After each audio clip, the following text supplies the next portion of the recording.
Welcome to the CBS Eye on Money podcast. It is Tuesday, March 22nd, and we're here to take the mystery out of your financial life. I am joined by your co-host and my executive producer, Mark Talercio. Good morning, Mark. How are you? Ni hao. I'm good. How are you?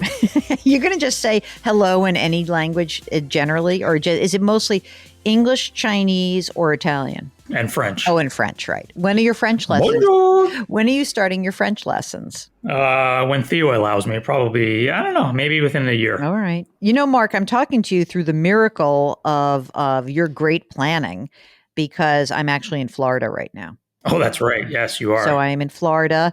Are you standing next to Mickey Mouse? I'm standing next to Minnie and Mickey. I can't wait till you actually have to take Theo to the Magic Kingdom. Oh, you're going to hate that. That is so not up your alley.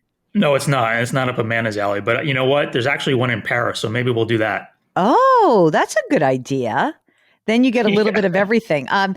I'm going to go. So it is Tuesday, March 22nd, and I will be going to Universal this evening.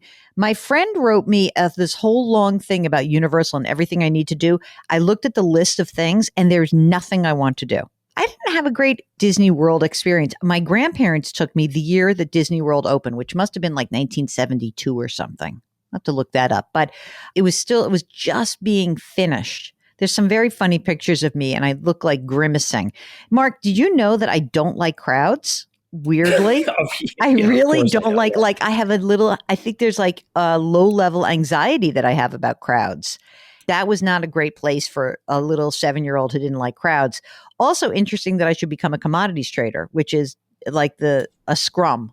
Essentially. So anyway, that's long ago and far away. And here today, what we do is we answer your financial questions and you help educate all of us. So this is a community that is built on everyone listening being part of it. And the way we ask you to be part of it is to go to our website, jillonmoney.com, and click the Contact Us button. You can ask your question.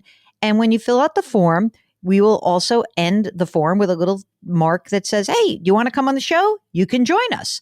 So today we are joined by Brett. He is a Long Islander who's talking to us from Westchester County. So what's on your mind? How can we help you out?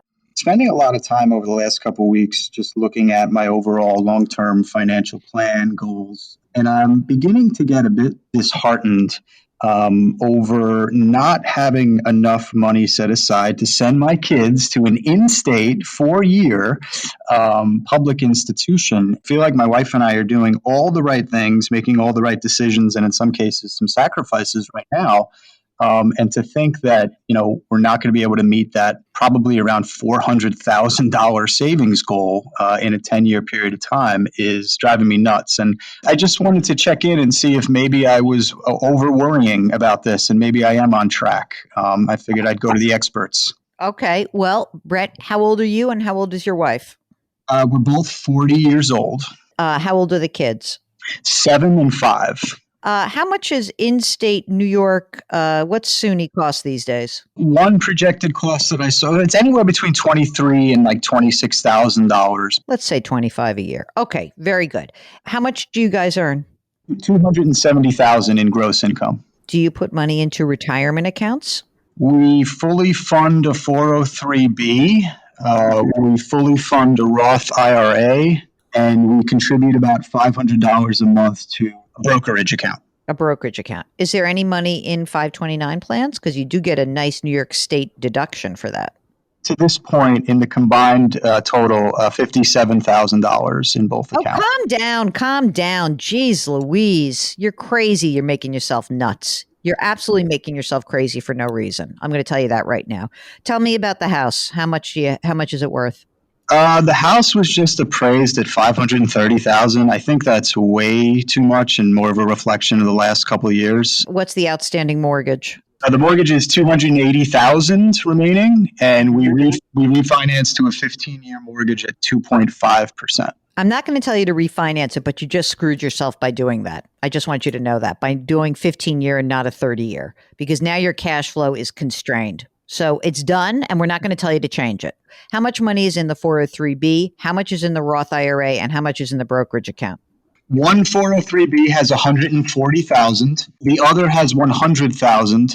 The Roths have 20,000 and 12,000, and the brokerage account has about 7,000. Right now, do you have any debt besides the mortgage? No. Any other assets that I should know about? Rental property, anything like that? No. And how about an emergency reserve fund? So we have about 110,000 of liquidity right now because we're planning on doing some necessary home improvements in the next 1 to 3 years. Okay, so you got the home improvements, you've got a new car, and what's the actual amount you'll be spending out of that 110 in the near term? The emergency fund I will not let drop below $30,000. So let's just review. Brett and his wife are 40 years old. They've got 2 kids who are 7 and 5. Own a home with a 15-year mortgage. The house is worth about $500,000. There's an outstanding mortgage balance of $280,000, a 15-year at 2.5%. They got a bunch of money in cash right now, but a lot of it's going to be spent down on home repairs, home improvements, and a car. They're both educators, and they make about $270,000 a year together. They put money in their 403b and a Roth IRA. So there's just about 250 grand in their 403bs together, 240. Their Roth IRAs have about 30. They've got a brokerage account with 7 grand. They've got a 529 with $57,000. Mark, the last part of this, the pension estimate, how'd you feel about that? Did you feel a little jealous about that, Mark? I couldn't quite catch it. Was it 80,000? $80,000 to $90,000 a year combined. And that doesn't even include Social Security. How long will you work? Till what age do you think? Sorry, Jill, I just want to clarify, 80 to 90,000 each of us. Oh my God. Yes, so about 160,000 combined in pension. $160,000 combined in pension. Okay, so now let's have another. And when do you think you'll work until? What's the retirement goal? Like get the kids through school, or what do you think? I found a great school district that I love, but I have a horrible commute every day. So my plan is to be finished teaching at 56 years old, which will be my 30 years of service. And then the reason I created or contributed to the brokerage account is so that I have a bridge account between the year 56 and 59 years old to supplement my income so I can then draw from my other accounts at 59 and a half. You won't even need that. Come on. I mean, and what about your wife? Was she going to work till about the same time? I don't know. She's not as quick to go as I am because her commute isn't as bad. Let her decide at that time, And how much do you guys spend a year? We live on about anywhere between $10,000 and $13,000 per month. You're fine. Why are you stressing out? You're going to have 160 grand. I know that's gross, but you'll have 160 grand, and then you'll have Social Security, and you'll have your retirement accounts. You're fine. Why are you freaking out? The 57,000 that's in the 529s now, what are you guys doing? Are you doing regular contributions on a monthly basis? We contribute $250 a month to each account every month. This is not a problem. I don't know why you're driving yourself crazy. You'll be able to pay this. You will be able to pay this. You'll be able to pay this. Okay. Mark, how do you feel about pulling back on the 403b a little bit?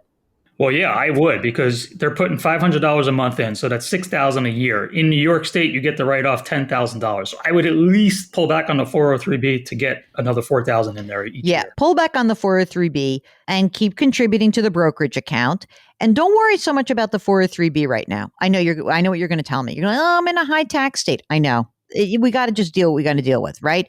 So use the 529 and let's get $10,000 into these plans and stop stressing out. You're in great shape. The thing that you would be stressed out about is if you didn't have those pensions. And then I'd say to you, too bad on the kids, you cannot fund them. But you can fund these kids. You can fund this 529 strategy. Are you feeling less stressed when we tell you this? I am. My follow-up question would be, one rule of thumb I know is never put your own retirement lifestyle at risk in an effort to fund your kids' college. So by pulling back on the 403b, does that mean less income for us? No, I'll tell you what. Yes, it does mean less income, but you have a pension. And you know what? At 56, here's what I would say. Every teacher I know who retires in their 50s does a little something on the side. You don't have to commute, but you could figure out a way to do a little something, whether it is a tutoring or it's a this or a that. You'll be fine. You'll be fine. You'll do something else. Again, you have to tell me, how important is it to send your kids away to be able to afford this? If it's driving you crazy, then you'll have a little less money in your retirement account. You're not going to forego anything. You'll be fine. You will be fine. Between 56 and 59 and a half, what you're going to do is, who knows, it's a long time from now, okay? So I'm not saying you should commute for all those years. I'm just saying that, you might say, you know what, I'll get another job for a few years in between. It'll help my cash flow. That could be just all you need to do, honestly. I want to tell you this, you should never go on the Throgs Neck Bridge ever again after this is done. Okay, amen. Amen. I'll accept that. Or the Whitestone Bridge.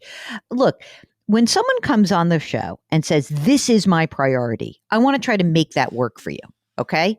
And if that's your priority, I think you're going to be fine because you have these pensions, $160,000 a year. And by the way, we have not even discussed what happens to your wife if she keeps working, right? Because if she is still working, remember, we have her full salary by the time you're 56 and she continues to work till 59 or 60, then that eases up a lot of the pressure on you guys. And let's see what happens. I think for now, I'm happy. Let's just do this.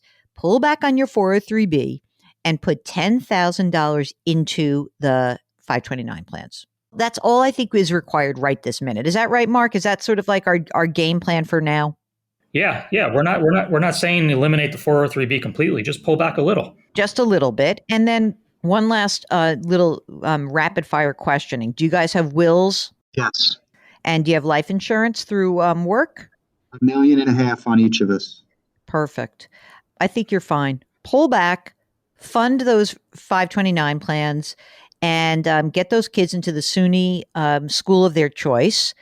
And beyond that, I think you're going to be in great shape. I get your anxiety and you are doing everything right. So let's just be clear. I don't want you to feel like less than. You're doing great. You're perfect. You really are. Okay. Don't make yourself nutty. You are in good shape. Okay. Appreciate that, Joe. Thank you. All right. Mark, are you feeling comfortable about our conversation here?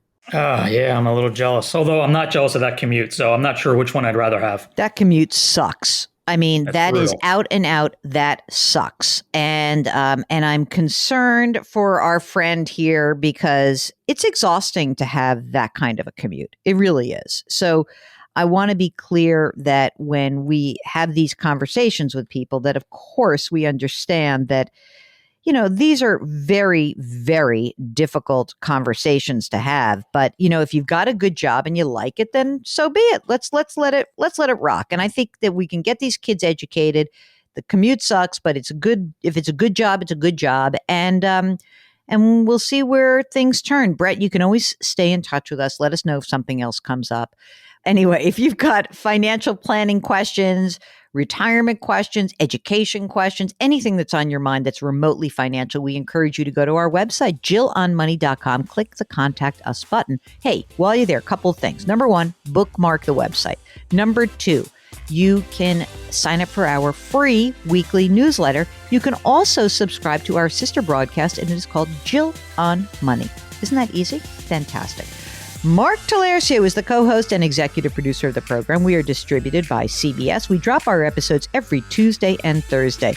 Please put your hands metaphorically on someone's back. And our mantra here at Eye on Money is curiosity, compassion, community. Thank you so much for listening, and we'll talk to you on Thursday.